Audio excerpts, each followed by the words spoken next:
Hey, bienvenue dans Sœur Muse, le podcast qui t'invite à écouter ce que ton cœur savait déjà. Ici, on parle cheminement, doute, élan du cœur, victoire, échec et remise en question. Je suis là pour te raconter un parcours, le mien, mais peut-être aussi un peu le tien. Chaque épisode, c'est une page intime, une anecdote vraie, parfois bouleversante, parfois drôle. Sœur Muse, c'est pas un podcast parfait, mais il est sincère. Le but, c'est pas de se faire voir, mais c'est de voir clair. Alors reste avec moi, et on commence dans ce premier chapitre, qui est ma reconversion. Ma reconversion, épisode 1. Salam alaikum les sœurs, j'espère que vous allez bien.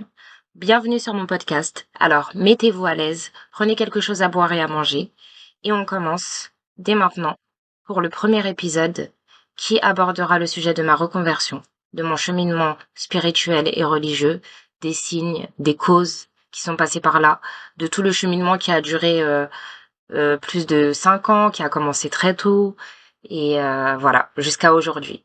Donc, mettez-vous à l'aise et on commence tout de suite. Quand on parle d'un sujet, c'est important de définir les termes, et là, en l'occurrence, on va parler de ma reconversion, donc je vais vous parler un peu de moi obligatoirement. Il faut savoir que je suis une fille unique, qui a grandi avec sa maman. Son papa, je parle de moi comme si j'étais pas là. Mon papa, il est parti peut-être quand j'avais 3-4 ans à l'étranger. J'ai gardé contact avec lui, etc. Mais je l'ai revu que quand il est revenu s'installer en France. Et ma maman, du coup, ben, vous connaissez, hein, maman soldat, hein, les mamans qui gèrent à la fois le rôle du père et de la mère dans le foyer. Et pour parler un peu de ma relation avec Dieu, la famille du côté de ma mère, donc ceux avec qui j'ai principalement grandi, sont pas pratiquants plus que ça, mais croient en Dieu. J'ai souvent entendu parler de Dieu, mais pas de manière structurée. Tout ce que je savais, c'est que c'était une force que je pouvais pas imaginer, mais une force suprême, voilà, qui était au-dessus de tous les hommes et de toutes les créatures. Mais je me rendais pas encore compte à l'époque de la grandeur de cette chose, justement. Et du coup, moi, j'ai toujours une relation, on va dire, assez proche, entre guillemets, de Dieu, dans le sens où, ben, quand je me sentais mal ou quand je l'ai toujours senti près de moi. Genre, je peux pas dire un jour dans ma vie, ce jour-là, Dieu il m'a tourné le dos. Non, genre, que ça soit dans l'épreuve, que ça soit dans la joie, quand j'étais petite, de la petite blessure au tout petit rejet, au premier trauma, quand je me retrouvais seule, je sais que je lui parlais.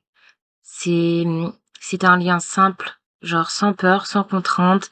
Je ressentais pas forcément la nécessité de remplir des obligations, mais je savais qu'il était présent, je savais qu'il y avait toujours quelqu'un qui m'écoutait.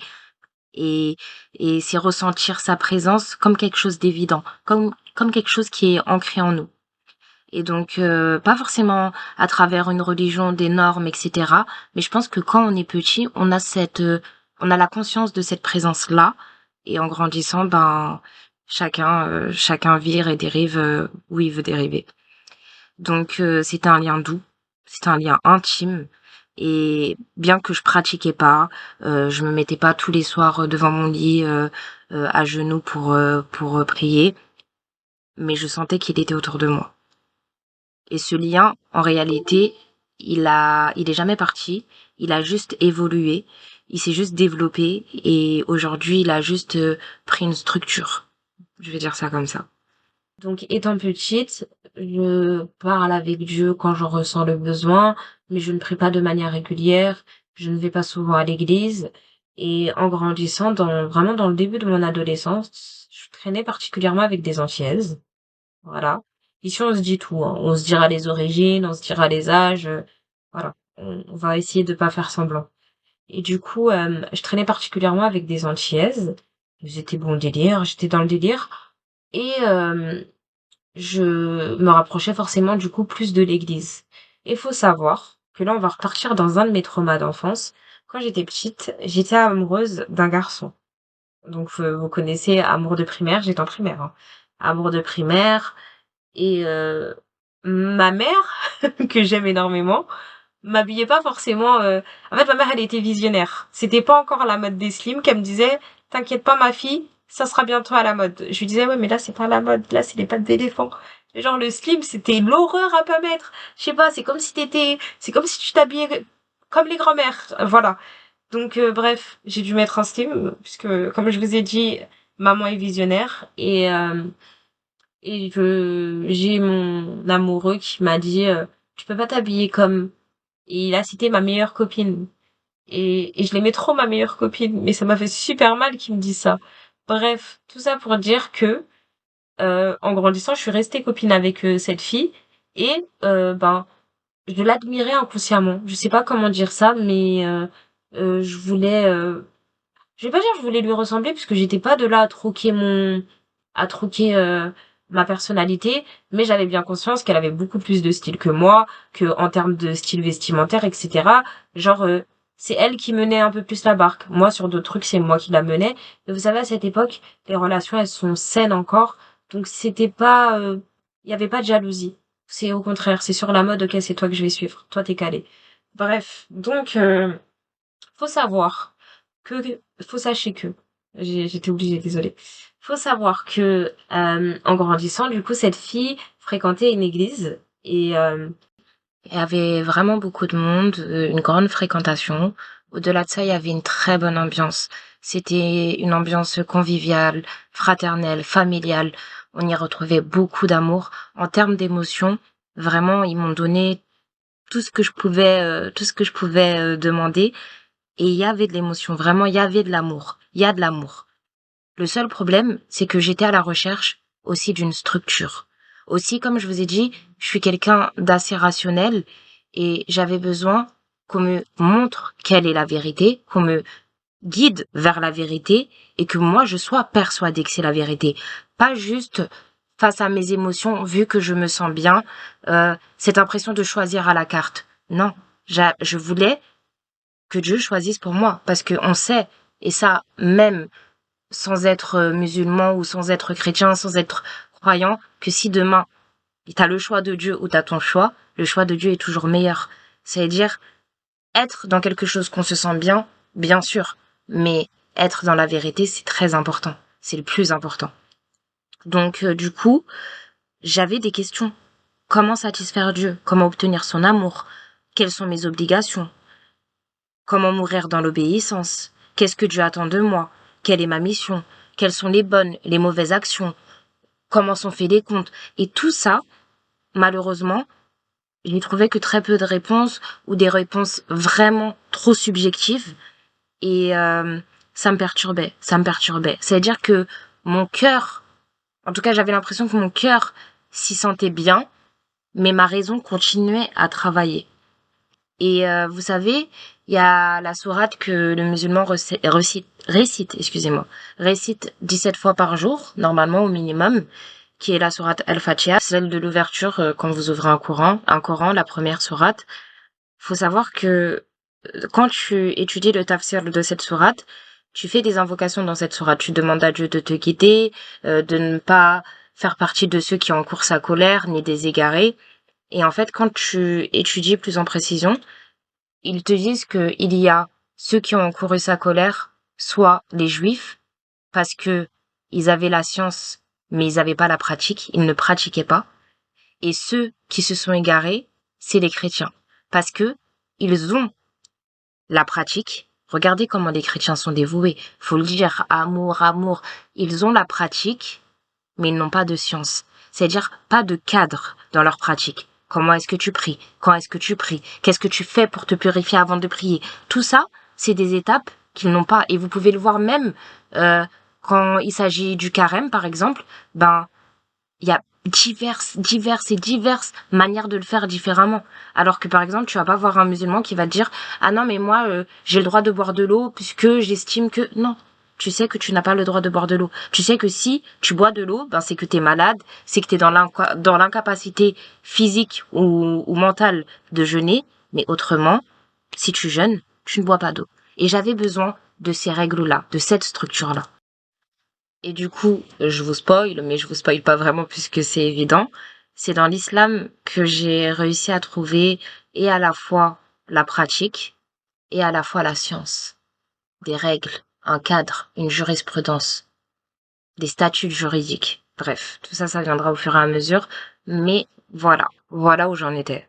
À ce moment-là, quand je commence mes réflexions et que je commence à y porter un vrai intérêt de recherche, je pose les bases. Qu'est-ce que je me dis? je sais que je suis chrétienne, je sais que ma famille est protestante, mais en vrai, ça se trouve, c'est les catholiques qui ont raison. J'ai besoin de me renseigner sur toutes les religions monothéistes qui existent. Et de là, ben, je vais trouver celle qui me correspond le plus. Voilà. À l'époque, je suis limite, tu vois, c'est à la carte, celle qui me correspond le plus. Après, je m'oriente très vite en me disant non, pas celle qui te correspond le plus, celle qui est la plus vraie, celle où Dieu sera le plus satisfait de toi. Parce que c'est vrai que beaucoup de gens ont tendance à dire ça. Non, mais tu sais, la religion, c'est le cœur. Euh, Tant que la personne elle est heureuse, tu choisis ce que tu veux. Ok, mais si la personne elle est heureuse et qu'elle court à sa perte, on le laisse parce qu'il semble être heureux là tout de suite, ou on veut son bonheur, donc on le guide vers la vérité. Je vous jure, je suis quelqu'un de très, très, très tolérante. Je peux parler avec des personnes de toute religion, etc. Mais mon discours sera toujours le même, que je vous expliquerai à la suite, et que j'ai découvert du coup en faisant mes recherches. Pour moi, c'est pas une théorie, c'est une vérité absolue. Voilà. Sur ça, j'ai aucun doute. Donc à ce moment-là, puisque rappelons-le, je suis encore qu'au début de ma quête, malgré tout ce que je viens de vous dire, je me dis que je vais partir à l'église avec ma tante, parce que j'avais une tante qui partait souvent à l'église. Donc là, c'était plus l'église très cotée, c'était une église aussi protestante, même si je crois que la première c'était évangélique, et je pense que c'est pas exactement la même chose.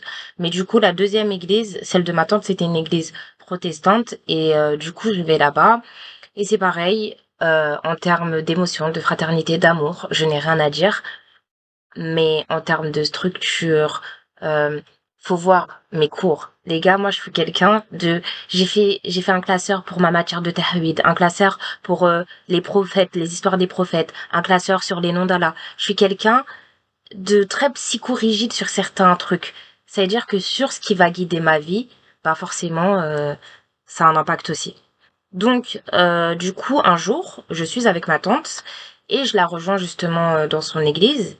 Et quand j'arrive dans l'église, faut savoir que je vois une grande banderole où il y a écrit acclamer Jésus. Et j'ai cette petite interrogation là où je me dis mais pourquoi on n'acclame pas Dieu? En tout cas, avant d'acclamer Jésus, quand bien même vous voulez acclamer Jésus, mais où est le créateur de toutes choses et le créateur même de celui qu'on nomme Jésus? Donc, je trouve ça bizarre, mais intérieurement, je dis rien. Et je m'en rappelle que quand tout le monde va se lever pour justement acclamer, puisque tout le monde va applaudir, bah moi, dans ma tête, j'étais en mode Dieu, c'est toi que j'acclame, c'est toi que j'acclame. Et après, je me justifiais auprès de Jésus en disant je t'aime quand même, mais Dieu, c'est toi que j'acclame, c'est toi le créateur de toutes choses, c'est toi l'unique, c'est toi le seul. Et donc, j'étais dans cette mentale-là, alors même que je m'étais pas encore renseignée sur le message pur qu'est l'islam. Donc, je finis avec ma tante et je me rappelle que ce jour-là, je rentre en me disant, faut vraiment que je me renseigne. Faut vraiment que je me renseigne. Faut vraiment que j'essaye de comprendre qui est Jésus. Est-ce que Jésus est le Fils de Dieu? Est-ce que Jésus est Dieu? Est-ce que Jésus est la réincarnation vivante de Dieu sur terre? J'avais tellement entendu de versions, les filles, que je ne savais plus quoi, comment penser. Et un jour, j'étais partie faire du shopping avec une copine, quelques temps après cet épisode, et je rencontre un homme dans la rue. Vous voyez la REP à Saint-Denis, pour celles qui connaissent, qui sont en Île-de-France. Un homme qui distribuait des calendriers pour le Ramadan. Ça a été un homme, je pense, d'Afrique subsaharienne, une cinquantaine d'années. Et donc, quand il me tend le calendrier, je lui dis non merci, moi je suis chrétienne. Et il me dit ah, bref, il commence à enclencher la discussion. Et au fur et à mesure qu'on discute, et je me rappelle que j'étais avec une amie, mais c'est comme si Dieu m'avait fait oublier la personne avec qui j'étais. Je ne sais pas jusqu'à aujourd'hui avec qui j'étais. Je me rappelle que de cet homme. Je me rappelle de la position qu'il tenait, moi où je me situais par rapport à lui, mais tout ce qu'il y a autour, je ne m'en rappelle pas. Et je ne sais pas avec qui j'étais. Mais bref, il me dit ça change rien, tu peux quand même le prendre, on sait pas de quoi demain est fait, Inch'Allah. Moi, à ce moment-là, je suis en mode, oh là là, les musulmans, ils veulent toujours reconvertir tout le monde. Donc, je suis en mode, mais pas du tout, monsieur, moi, je suis née chrétienne, je vais mourir chrétienne. Il a ce petit sourire, à la fois arrogant, mais à la fois de sagesse. Je pense que dans sa tête, il se disait, mais tu penses que c'est toi qui choisis? Il avait ce petit sourire où il me disait, c'est Dieu qui décide, c'est Dieu qui sait. Et donc je lui dis, oui, mais moi en plus là, j'essaye de retourner à l'église, etc. Bref, je parle avec lui et il commence à me parler justement de la question que je me pose, la place de Jésus. Et moi, j'essaye de répondre tant bien que mal. À force de nager, je lui dis honnêtement, moi, j'ai pas le savoir, mais je suis sûre que si vous venez dans mon église et que vous parlez avec le pasteur, ben là, lui, il aura la science pour vous répondre, puisque c'est facile avec moi d'essayer de me convaincre. Faut savoir que ce jour-là, cet homme ne m'a pas convaincu. Je suis rentrée chez moi, je ne pensais pas que je me rappellerais de lui un jour, mais il m'a donné son mail. Il m'a donné son mail parce qu'il m'a dit je viendrai dans ton église et je peux même parler à ton pasteur et devant tous ceux qui viennent m'écouter. Même un jour de prêche, ça ne me dérange pas. Et on viendra et on parlera de Jésus. Donc, cette petite histoire, affaire à suivre. Donc, à ce moment-là, moi, ce que je me dis, c'est que je vais essayer de trouver la vérité. Je sais qu'il n'y a qu'un seul Dieu. Je vais me concentrer sur les religions monothéistes. Je vais prendre une Bible, une Torah et un Coran et je vais essayer de voir dans lequel est la vérité. Chose que je fais, je m'en rappelle, j'étais dans ma chambre, vraiment à chaque fin de cours, je rentrais le soir, je me posais, je prenais la Bible, j'avais réussi à avoir un Coran, j'avais pas de Torah, et j'essayais de regarder, de comparer, etc. J'avais Internet qui m'a beaucoup aidé, et je me suis toujours demandé, mais Dieu ne peut pas se contredire, et il n'y a aucun intérêt que Dieu fait que dans une même époque, les personnes dérivent et qu'il y en ait qui est la vérité, d'autres qui en aient pas, etc. En fait, au bout d'un moment, l'homme a sa responsabilité quand Dieu a déjà donné un message. Donc je me dis, qu'est-ce que l'homme n'a pas compris pour qu'il y ait autant de déviances différentes dans les religions. Donc je cherchais à savoir quelle était la religion qui était agréée par Dieu. Donc, au fur et à mesure que je lis, que je cherche les similitudes, les oppositions dans les différents textes, je vois surtout ce qui me tape dans l'œil, et chose que je ne savais pas, c'est que je vois que par exemple, dans le Coran, Adam et Ève sont évoqués.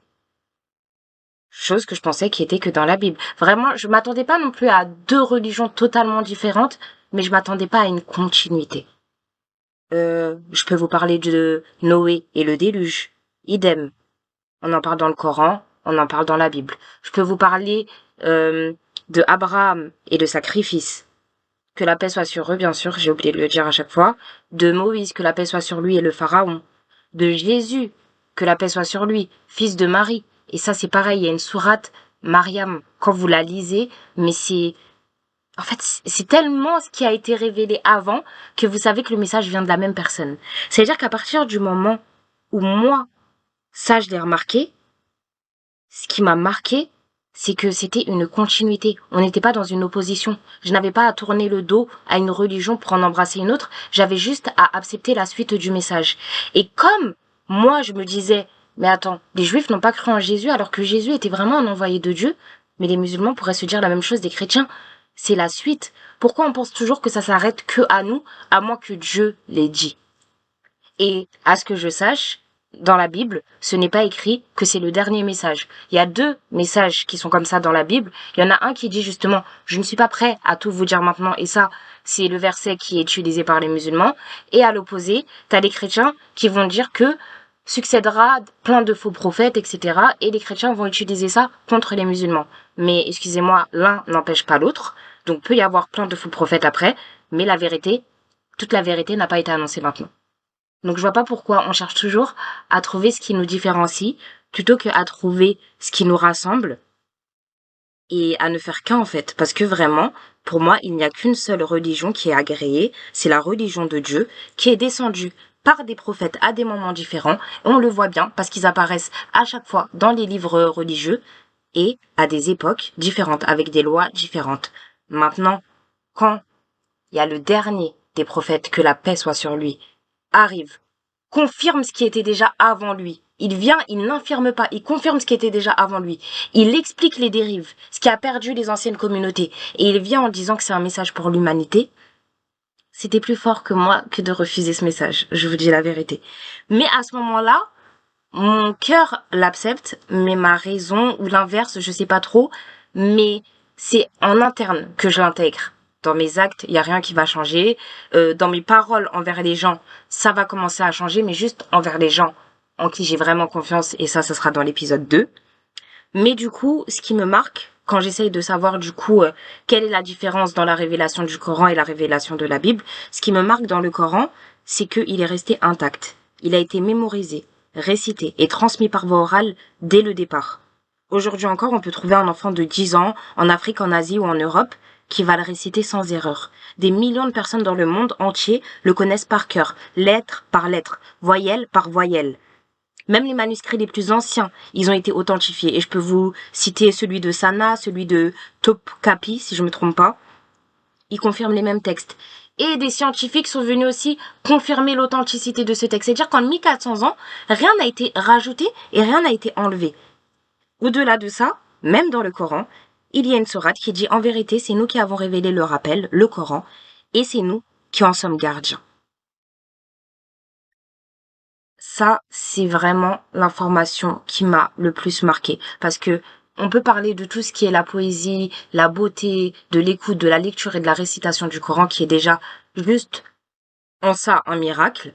C'est fait sous forme de versets, c'est fait sous forme de rimes, ça raconte une histoire, c'est fait avec l'arabe littéraire. Faut savoir que c'est pareil, c'est une langue qui n'a pas été modifiée. Si vous prenez le français de il y a 150 ans, croyez-moi, vous ne le comprenez pas. L'arabe littéraire, les règles sont restées intactes. C'est-à-dire que même à travers la langue que Dieu a choisie, parce que c'est pas un conflit de arabe vs noir ou de blanc vs arabe, etc.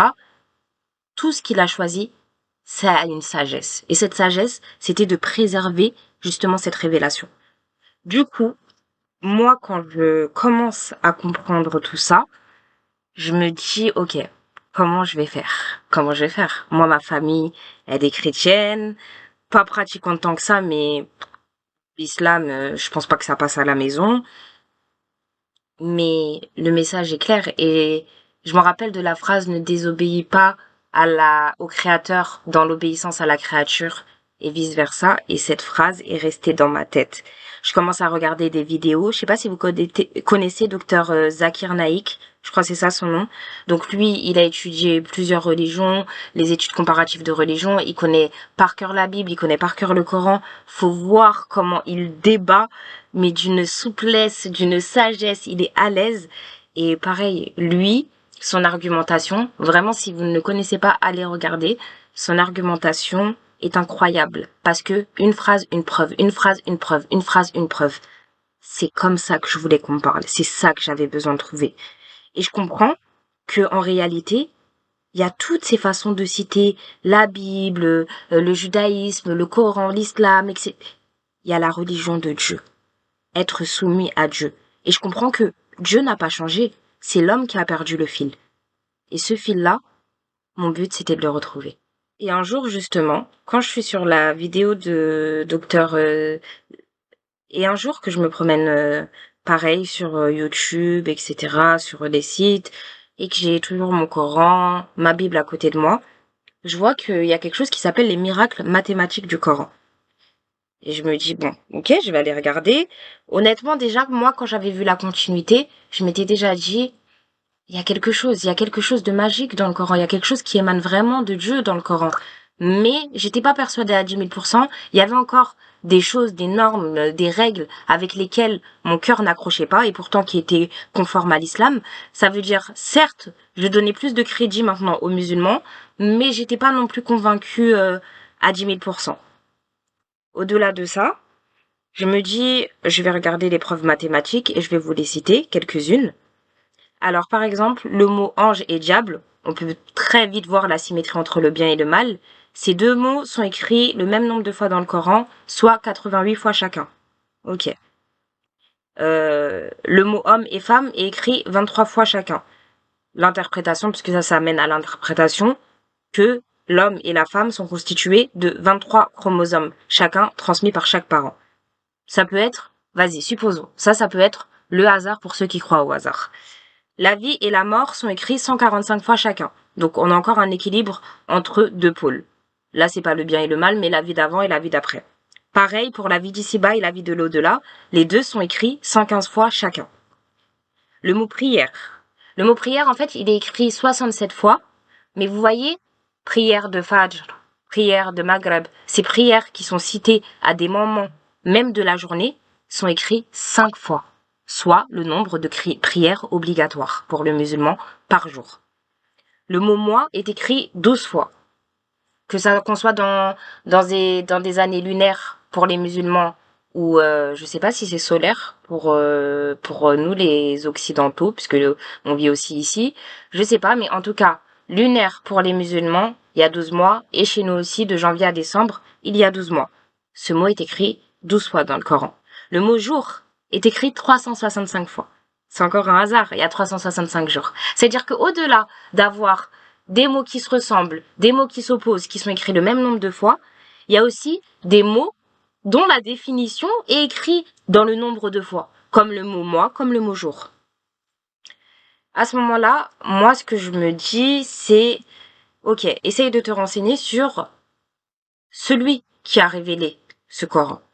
Et je me rends vite compte que, pareil, confirmé par historiens, etc., que c'est un homme qui était illettré. Et on est en train de parler, comme je vous ai dit, d'un livre qui inclut des miracles mathématiques, qui inclut la confirmation de ce qu'il y avait déjà avant lui, qui corrige, et ça, allez voir même des recherches de sociologues, etc., il y a une sagesse dans le Coran que personne ne peut nier. Bien sûr que si tu le lis juste comme ça, sans interprétation, sans science, ben oui, il y a des choses qui peuvent te paraître bizarres, mais va étudier, va chercher la cause, va chercher la raison d'être d'une interdiction, va chercher la raison d'être d'une recommandation ou d'une obligation. Et tout pour toi va te paraître clair. Mais c'est vrai qu'au début, et je l'accorde à tous ceux qui sont pas musulmans ou qui des fois leur cœur ont du mal à prendre, puisque moi aussi il y a toujours des sujets aussi comme ça, mais on est limité. Notre science à nous est limitée. On n'a pas la connaissance de tout et il y a des choses qui nous échappent. Et avec nos petits yeux d'humain, bah il y a des choses que notre cœur n'arrive pas à saisir. Mais c'est pas pour autant que le cœur n'arrive pas à saisir qu'il n'y a pas de sagesse derrière et que ce n'est pas un bien pour nous. Voilà. Et je me disais, et si je m'étais trompée? Et si je n'avais que la moitié de la vérité? Et si j'étais sur la bonne route? Et si j'étais en train de me tromper encore? Et je me suis dit, il n'y a qu'une solution, c'est aller rechercher la vérité. Ne pas rester dans l'inconnu, ne pas rester dans l'insouciance, et continuer à faire mes recherches jusqu'à être convaincu de la voie que j'embrasserai. Merci beaucoup d'avoir suivi jusque-là. C'est la fin de l'épisode 1, malheureusement. J'espère que c'est passé vite. J'espère que ça a été cool pour vous. On se voit très vite dans l'épisode 2. Une petite bande-annonce. Ça va être les échanges les premiers échanges un peu avec mes copines, la compréhension, l'incompréhension, les premiers conflits et les premières pratiques. Merci beaucoup mes sœurs. Je vous souhaite une bonne journée ou une bonne soirée. Prenez soin de vous.